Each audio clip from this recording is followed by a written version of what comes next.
Hi guys, ಇವತ್ತು ನಾವು ಮಾತಾಡೋ ಒಡಿಯಾ ಇಂಡಸ್ಟ್ರಿಯಲ್ಲೇ ನಿನ್ನೆ ಕರ್ಮದ ಟೀಸರ್ ಡ್ರಾಪ್ ಆಗಿದೆ. ಅನುಭವ್ ಮಹಾಂತಿ ಅವ್ರದ್ದು ಸ್ವಲ್ಪ ಡಿಸಪಾಯಿಂಟ್ ಐತ್ರಿ. ಯಾಕಂದ್ರೆ ಇದು ಟೈಟಲ್ ನೋಡಿಗೆ ನಾ ಎಕ್ಸೈಟ್ಮೆಂಟ್ ಆಗಿದೆ. ಒಂದು ಕರ್ಮದೇ ಮೂವಿ ಬರ್ಲತ್ತ ಅಂತ ಒಂದು ಪಾಯಿಂಟ್ ನಾ ಅನ್ಕೊಂಡಿದ್ದೆ.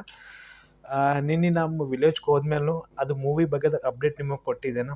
ರಿಟರ್ನ್ ಬರೋ ಮಟ್ಟಿಗೆ ವಿಡಿಯೋ ಶೂಟ್ ಮಾಡಿದ್ದೇನೆ. ಅಲ್ಲೇ ನಿಂತಿಗೆಸಿ ಎಕ್ಸಾಕ್ಟ್ಲಿ 5 o'clock ಇದು ಟೀಸರ್ ಡ್ರಾಪ್ ಆಗೋದದ. ಆ ಟೀಸರ್ ಲೆಂತ್ನು ನಿಮಗೆ ಹೇಳಿದ್ದೇನೆ. 1 ನಿಮಿಷ 50 ಸೆಕೆಂಡ್ ಇದು ಟೀಸರ್ ಇರ್ಬೋದು ಅಂತ ಒಂದು ಪಾಯಿಂಟ್ ನಂದಿದೆ. ಎಕ್ಸೈಟ್ಮೆಂಟ್ ನನಗನ್ಸಿತ್ತು. ಅಲ್ಲೇ ಅಪ್ಡೇಟ್ ಕೊಟ್ಟಿದ್ದೆ. ನಾವು ಓಕೆನಾದಾಗ ಡೀಟೇಲಾಗಿ ನಾವು ಮಾತಾಡೋಣ. ಅದಕ್ಕಿಂತ ಪಲ್ಲಿ ವಿಡಿಯೋಕ್ಕೆ ಲೈಕ್ ಮಾಡಿ, ಚಾನಲ್ ಸಬ್ಸ್ಕ್ರೈಬ್ನು ಮಾಡಿರಿ. ವಿಡಿಯೋ ನೋಡ್ಲತ್ತೀರಿ, ವಿಡಿಯೋಕ್ಕೆ ಲೈಕ್ ಮಾಡಲಾಗಿರಿ, ಹಂಗೆ ಚಾನಲ್ ಸಬ್ಸ್ಕ್ರೈಬ್ನು ಮಾಡಾಗಿರಿ. ಪ್ಲೀಸ್ ಚಾನಲ್ ಸಬ್ಸ್ಕ್ರೈಬ್ನು ಮಾಡಿರಿ. ನಿನ್ನೆ ಟೀಸರ್ ನೋಡಿದ ಮೇಲೆ ಇದೊಂದು ರುಟೀನ್ ಜಾನರ್ದಾಗ ಇದು ಮೂವಿ ಬರ್ಲತ್ತಪ್ಪ ಅಂತ ಒಂದು ಪಾಯಿಂಟ್ ನನಗೆ ಅನಿಸಿತು. ಒಂದು ಕ್ರೈಮ್ ಸಸ್ಪೆನ್ಸ್ ಮೂವಿ ಅದು, ಅದೇ ಪಾಯಿಂಟ್ ನನಗೆ ಅನ್ಸಿದೆ. ಆಮೇಲೆ ಟೀಸರ್ ಹಿಂಗದ, ಏನು ಟೇಲರ್ನು ಇದೇ ಥರ ರಿಲೀಸ್ ಆಗ್ಬೋದು. ಯಾಕಂದ್ರೆ ನಾ ಒಡಿಯಾ ಇಂಡಸ್ಟ್ರೀಸಿ ನ್ಯೂ ಕಾಂಟೆಂಟ್ ಬರ್ಬೇಕಂತ ನಾ ವೆಯ್ಟ್ ಮಾಡ್ಲತ್ತಿದ್ದೆ. ಬಟ್ ಇದನ್ನು ರುಟೀನ್ ಜಾನರ್ದಾಗ ಇದ್ಮೇಲೆ ಲಾಸ್ಟ್ ಒಡಿಯಾ ಇಂಡಸ್ಟ್ರೀಸ್ ಯಾವ್ದು ಮೂವಿ ಹಿಟ್ ಆಗಿದೆ ಗೊತ್ತದ? ದಮನ್ ಮೂವಿ. ಒಂದು ಕಡಿಮೆ ಬಜೆಟ್ನಾಗ ಮೂವಿ ಬಂದ ಮೇಲೂ ಅಷ್ಟು ಸಕ್ಸಸ್ ಆಯಿತು ಮೂವಿ. ಅದು ಮ್ಯಾಕ್ಸಿಮಮ್ಮು ಹಿಂದಿದಾಗ ರಿಲೀಸ್ ಆಯಿತು 1 ತಿಂಗಳು ಆದಮೇಲೂ. ಹಿಂದಿದಾಗೂ ಚಲೋ ಮೂವಿ ಕಲೆಕ್ಷನ್ ಮಾಡಿದೆ. ಯಾಕಂದ್ರೆ ಒಂದು ನ್ಯಾಚುರಲ್ ಆ್ಯಕ್ಟಿಂಗ್ ಇತ್ತು. ಅದು ವಿಲೇಜ್ ಬಗ್ಗೆದಾಗಲಿ, ಅಲ್ಲಿ ಏನು ಪ್ರಾಬ್ಲಮ್ ಆಗ್ತಿತ್ತು, ಡೆಂಗು ಬಗ್ಗೆದಾಗಲಿ, ಮತ್ತು ಅವ್ರು ಹೆಂಗೆ ತೋರಿಸಿರು, ಹೊರಗಿನ ಮಂದಿಗೆ ಹೆಂಗೆ ನಂಬುತ್ತಿಲ್ಲ, ಅಲ್ಲಿದು ಅಡವಿ ಮಂದಿ ಅಲ್ಲ, ಅಷ್ಟುಗೂ ಚಲೋ ಆಗಿ ತೋರಿಸಿರು. ಇಂಟ್ರೆಸ್ಟಿಂಗ್ ಆಗಿ ಮೂವಿ ನೋಡಿದ್ದು ಪಬ್ಲಿಕ್ಕಿಗೆ. ಭೂಷಣ್ ಮಹಾಂತಿ ಅವ್ರದ್ದೇ ಮಾಲೆಗಿರಿ ಮೂವಿ. ಓಕೆನಾ, ಮಾಲೆಗಿರಿ ಮೂವಿ ಬಗ್ಗೆ ಮುಟ್ಟ ಚರ್ಚೆ ಆಯಿತು ಒಡಿಯಾ ಇಂಡಸ್ಟ್ರಿ ಕಡೆಗಲ್ಲಿ, ಮತ್ತು ಬೇರೆ ಸ್ಟೇಟ್ ಬಗ್ಗೆದಾಗ ಅದು ಮೂವಿ ಬಗ್ಗೆ ಮುಟ್ಟ ಚರ್ಚೆ ಆಯಿತು. ಯಾಕಂದ್ರೆ ವಿಜುವಲಿ ಅಲ್ಲಿ, ಆ್ಯಕ್ಷನ್ ಸೀನ್ಸ್ ಅಲ್ಲಿ, ಮತ್ತು ಬ್ಯಾಕ್ಗ್ರೌಂಡ್ BGM ನಲ್ಲಿ ಸಾಲಿಡ್ ಇತ್ತು. ಬಟ್ ಅದು ಮೂವಿ ಓನ್ಲಿ ಒಡಿಯಾದಾಗೆ ರಿಲೀಸ್ ಮಾಡಿದ್ರು. ಇದು ಮೂವಿ ಬಗ್ಗೆ ನಾವು ಮಾತಾಡೋಂಗೆ ಇದನ್ನು ಓನ್ಲಿ ಒಡಿಯಾದಾಗೆ ರಿಲೀಸ್ ಆಗ್ತದ. ಬಟ್ ಸ್ವಲ್ಪ ನಾ ಟೈಟಲ್ ನೋಡಿದ್ಮೇಲೆ ಸ್ವಲ್ಪ ನಾನು ಡಿಫ್ರೆಂಟ್ ನನಗೆ ಅನಿಸಿದ್ದು. ಇದಕ್ಕೆ ಪೆಲೆ ಒಂದು ಗ್ಲಿಮ್ಮು, ಥೋಡೆ ಪೋಸ್ಟರು ರಿಲೀಸ್ ಆಗಿದ್ವಲ್ಲ, ಥೋಡೆ ಸಾಂಗ್ಸ್ಗಳು ರಿಲೀಸ್ ಆಗಿದ್ವಲ್ಲ, ಆ ಸಾಂಗ್ಗಳನ್ನ ಕೇಳಿದೆ. ಬಟ್ ರುಟೀನ್ ನನಗೆ ಅನಿಸಿತ್ತು. ಓಕೆನಾ, ಗ್ಲಿಮ್ ನೋಡಿದಾಗೆ ಸ್ವಲ್ಪ ನಾನು ಸಾಲಿಡ್ ನನಗೆ ಅನಿಸಿದ್ದು. ಈ ಸಾರಿ ಸ್ವಲ್ಪ ಡಿಫ್ರೆಂಟ್ ಜಾನರ್ದಾಗ ಇವರು ಮೂವಿ ಮಾಡ್ಲತ್ತಾರಪ್ಪ ಅಂತ ಪಾಯಿಂಟ್ ನನಗೆ ಅನಿಸಿತ್ತು. ಬಟ್ ನಿನ್ನೆ ಟೀಸರ್ ನೋಡಿದ್ಮೇಲೆ ಸ್ವಲ್ಪ ಡಿಸಪಾಯಿಂಟ್ ಹಂಗೆ ಅನಿಸಿದ್ದು ನನಗೆ. ಏನಪ್ಪ ರುಟೀನ್ ಮಾಡ್ಲತ್ತಾರ ಅಂತ ಅನಿಸಿದ್ದು ನನಗೆ.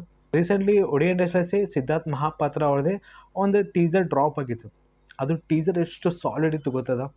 ಒಂದು 2 ಸ್ಟೇಟ್ ಬಗ್ಗೆದಾಗಲಿ, ವಾಟರ್ ಬಗ್ಗೆದಾಗಲಿ, ಆ ಬಾರ್ಡರ್ ಬಲ್ಲಿ ಇರೋದು ಮಂದಿಗೆ ಏನು ಪ್ರಾಬ್ಲಮ್ ಆಗ್ತಿತ್ತು ಅಂತ ಅಷ್ಟು ಆರ್ಟಿಕಲ್ ಬಗ್ಗೆದಾಗಲಿ, ನ್ಯೂಸ್ ಆರ್ಟಿಕಲ್ ಎಷ್ಟು ಕಟ್ ಮಾಡಿ ಪ್ರಿಂಟ್ ಬಗ್ಗೆದಾಗ ತೋರಿಸಿರಲ್ಲ, ಅದು ಸಾಲಿಡ್ ಇತ್ತು. ಓಕೆನಾ, ಆ ಥರ ಟೀಸರಲ್ಲಿ, ಆ ಥರ ಮೂವಿಯಲ್ಲಿ ಡಿಫ್ರೆಂಟ್ ಜಾನರ್ದಾಗ ಮೂವಿಗಳು ಬರಬೇಕು. ಅದು ಇನ್ನೂ ಟೇಲರ್ ರಿಲೀಸ್ ಆಗಿಲ್ಲ. ಬಟ್ ಅದು ಸಾಲಿಡ್ ನನಗೆ ಅನಿಸಿದ್ದು. ಒಂದು ಚಲೋ ಮೂವಿ ಇದ್ದು, ಚಲೋ ಸ್ಟೋರಿ ಇದ್ದಿರ್ಬೇಕು ಒಂದು ಪಾಯಿಂಟ್ ನನಗೆ ಅನಿಸಿದ್ದು. ಆ ಥರ ಒಂದು ಎಕ್ಸೈಟ್ಮೆಂಟ್ ಆಗಬೇಕು. ಒಡಿಯಾ ಇಂಡಸ್ಟ್ರೀಸ್ ಮೂವಿ ಬರ್ಲತ್ತಪ್ಪ, ಇದೊಂದು ಡಿಫ್ರೆಂಟ್ ಮೂವಿ ಅದ ಅಂತ ಆ ಥರ ಅನಿಸ್ಬೇಕು. ರೀಸೆಂಟ್ಲಿ ಗುಜರಾತಿ ಮೂವಿಲೆಸ್ ನೀವು ನೋಡಲ್ಲ, ವರ್ಷ್ ಮೂವಿ ಬಗ್ಗೆದಾಗ. ಅದು ಮೂವಿ ಬಗ್ಗೆ ಯಾಕೆ ಚರ್ಚೆ ಆಯ್ತು ಗೊತ್ತದ? ಯಾಕಂದ್ರೆ ಸ್ಟೋರಿ ಕಾಂಟೆಂಟ್ ಆ ಥರ ಪವರ್ಫುಲ್ ಇತ್ತು. ಅದೇ ಮೂವಿ ಬಾಲಿವುಡ್ದಾಗ ರೀಸೆಂಟ್ಲಿ ರಿಲೀಸ್ ಆಗಿತ್ತಲ್ಲ ಮೂವಿ, ಶೈತಾನ್ ಮೂವಿ, ಅಜಯ್ ದೇವಗನ್ ಅವ್ರದ್ದು. ಅದು ಭೋಜ್ಪುರಿ ಇಂಡಸ್ಟ್ರಿಯಲ್ಲಿ ನ್ಯೂ ಕಾಂಟೆಂಟ್ ತರಲಾಗ್ಯದ, ಒಡಿಯಾ ಇಂಡಸ್ಟ್ರಿಯಲ್ಲಿ ನ್ಯೂ ಕಾಂಟೆಂಟ್ ತರಲಾಗ್ಯದ. ಬಾಲಿವುಡ್ ಬಗ್ಗೆ ನಿಮಗೆ ಗೊತ್ತದ, ಆ ಕಚ್ರಾ ಮೂವಿಗಳು ತಂದ್ಗೇಸಿ ನಿಮ್ಮ ದಿಮಾಕ್ನಾಗೆಲ್ಲ ಕಚ್ರ ಎಲ್ಲ ತುಂಬಿರ್ತದೆ. ಎಲ್ಲೋ ಮಂದಿಗೆ ಗೊತ್ತದ ನಿಮ್ಮದು. ಅನುಭವ್ ಮಹಾಂತಿ ಅವ್ರದ್ದೇ ಇದು ಕರ್ಮ ಟೀಸರ್ ನೋಡಿಗೆ ಸ್ವಲ್ಪ ನನಗೆ ಡಿಸಪಾಯಿಂಟ್ ಆಯಿತು. ಯಾಕಂದ್ರೆ ನಾ ಯಾವಾಗಲೂ ಹೇಳಲ್ಲ ಇದು ಡಿಸಪಾಯಿಂಟ್ ಆಗ್ಯದಂತ. ಯಾಕಂದರೆ ಟೈಟಲ್ ನೋಡಿದ ಮೇಲೆ ಸ್ವಲ್ಪ ಎಕ್ಸೈಟ್ಮೆಂಟ್ ನನಗೆ ಅನಿಸಿತ್ತು. ಟೀಸರ್ ನೋಡಿದ ಮೇಲೆ ಇದು ಒಂದು ರುಟೀನ್ ಜಾನರ್ದಾಗ ಇದು ಮೂವಿ ಬರತ್ತ ಒಂದು ಪಾಯಿಂಟ್ ನನಗೆ ಅನ್ಸಿದ. ಇನ್ನು ಟೇಲರ್ಸ್ ಲೈಕ್ ವೇಟಿಂಗ್ ಅದ. ನೆಕ್ಸ್ಟ್ ನಾವು ಮಾತಾಡಮ್ಮ ಮಲಯಾಳಂ ಇಂಡಸ್ಟ್ರಿಯಲ್ಲೇ ಟೊಬಿನೋ ಥಾಮಸ್ ಅವ್ರದ್ದು ARM ಇವತ್ತು ಮೂವಿ ರಿಲೀಸ್ ಆಗ್ಯದ. ಇವತ್ತು ಈವ್ನಿಂಗ್ ಮೂವಿ ನೋಡ್ಲಕ್ಕೆ ಹೋಗ್ತೀನಿ. ಟೀಸರ್ನ ಇದು ಟೇಲರ್ ಅಂತ ಸ್ವಲ್ಪ ನನಗೆ ಅನಿಸಿದ್ದು. 3 ಕ್ಯಾರೆಕ್ಟರ್ ಬಗ್ಗೆ ಟೊಬಿನೋ ಥಾಮಸ್ ಅವ್ರಿಗೆ ತೋರಿಸಿರಲ್ಲ, ಆ ಥರ ಕ್ರೇಜಿನೆಸ್ ನನಗೆ ಅನಿಸಿಲ್ಲ ಟೇಲರ್ ನೋಡಿದ್ಮೇಲೆ. ಬಟ್ ಇವತ್ತು ಟೈಮ್ ಅದ, ರಾತ್ರಿ ನೋಡ್ಲಕ್ಕೆ ಹೋಗ್ತೀನಿ. ಹಾಗೆ ನೆಕ್ಸ್ಟ್ ನಾವು ಮಾತ್ರ ತೆಲುಗು ಇಂಡಸ್ಟ್ರಿಯಲ್ಲೇ ಸುಧೀರ್ ಬಾಬು ಅವ್ರದ್ದು ಮಾ ನಾನಾ ಸೂಪರ್ ಹೀರೋ ಇವತ್ತು ಟೀಸರ್ ಡ್ರಾಪ್ ಆಗ್ತದ. ಎಕ್ಸಾಕ್ಟ್ಲಿ 6 o'clock ಇವತ್ತು ಟೀಸರ್ ಡ್ರಾಪ್ ಆಗ್ತದ. ಹಾಗೆ ನ್ಯಾಷನಲ್ ಸ್ಟಾರ್ ನಾನೇ ಅವ್ರದ್ದೇ ಅವ್ರದ್ದು ಒಂದು ಟೀಸರ್ ಡ್ರಾಪ್ ಆಗ್ತದ. ಅದನ್ನು 5:43ಗೆ ಟೀಸರ್ ಡ್ರಾಪ್ ಆಗ್ತದ. ನೆಕ್ಸ್ಟ್ ನಾವು ಮಾತ್ರ ತೆಲುಗು ಇಂಡಸ್ಟ್ರಿಯಲ್ಲೇ SS ರಾಜಮೌಳಿ ಮೂವಿ ಅಪ್ಡೇಟ್ ಬಗ್ಗೆ SSMB ಅಲ್ಲತ್ತರ SSMB 29 ಅನ್ನಲಾಗ್ಯಾರ. ಈಗ ಒಂದು ಮೂವಿ ಪ್ರಮೋಷನ್ ಟೈಮ್ದಾಗೆ SS ರಾಜಮೌಳಿ ಬಗ್ಗೆದಾಗೆ SS ರಾಜಮೌಳಿಗೆ ಒಂದು ಆ್ಯಕ್ಟರ್ ಕೇಳ್ತಾರೆ, ಸರ್ SSMB ಬಗ್ಗೆ ನೀವು ಅಪ್ಡೇಟ್ ಕೊಟ್ರಿ ಅಂತಂದ್ರೆ, ವೇಟಿಂಗ್ ಅದ, ಜಲ್ದಿ ಅಪ್ಡೇಟ್ ಕೊಡ್ತಾರೆ ಅಂತ ಈ ಥರ ಒಂದು ಮಾತಂದ್ರೆ ಅವರು. ಎಕ್ಸೈಟ್ಮೆಂಟ್ ನನಗೆ ಅನ್ಸಿತ್ತು. ಬಟ್ ಅಪ್ಡೇಟ್ ಏನೂ ಬರಲಾಗ್ಯದ. ಬಸ್ ಇಲ್ಲಿ SS ರಾಜಮೌಳಿ ಕೊಡಲಾಗ್ಯಾರ, ಇಲ್ಲಿ ಮಹೇಶ್ ಬಾಬು ಕೇಳಿದ್ರು, ಮಹೇಶ್ ಬಾಬು ಅಂತಾರೆ SS ರಾಜಮೌಳಿ ಅವ್ರಿಗೆ ಕೇಳ್ರಿ ಅಂತ ಈ ಥರ ಒಬ್ಬರ ಮೇಲೆ ಒಬ್ಬರು ಹಾಕ್ಲತ್ತಾರ. ಬಟ್ ನೋಡಮ್, ಎಕ್ಸೈಟ್ಮೆಂಟ್ ನನಗೆ ಅನ್ಸದ. ಅದು ಮೂವಿ ಜಲ್ಸಲ್ಲಿ ಯಾವಾಗ ಅಪ್ಡೇಟ್ ಕೊಡ್ತಾರೆ. ಹನುಮಾನ್ ಮೂವಿ ಡೈರೆಕ್ಟರ್ ಪ್ರಶಾಂತ್ ವರ್ಮಾ ಅದೇ ನಿಮಗೆಲ್ಲೋ ಮಂದಿ ಗೊತ್ತದ ಆ ಮೂವಿ ಬಗ್ಗೆ ಮುಟ್ಟ ಚರ್ಚೆ ನಡ್ಲತ್ತದ. ನಾ ಮಾತಾಡಿದೆ ಮೋಕ್ಷದ ಬಗ್ಗೆದಾಗೆ ಒಂದು ಯೂನಿವರ್ಸ್ ಮೂವಿ ಅವ್ರದ್ದು ಬರ್ಲತ್ತದ, ಬಾಲಕೃಷ್ಣ ಮಗನೇ ಅನ. ಸೊ ಅದು ಮೂವಿ ಮುಟ್ಟ ಚರ್ಚೆ ನಡೀತದೆ, ಯಾಕಂದ್ರೆ ಒಂದು ಪೋಸ್ಟರ್ ರಿಲೀಸ್ ಆಗಿತ್ತಲ್ಲ, ಮುಟ್ಟ ಚರ್ಚೆ ನಡೀತದ ಪೋಸ್ಟರ್ ಬಗ್ಗೆ ಆಗಲಿ.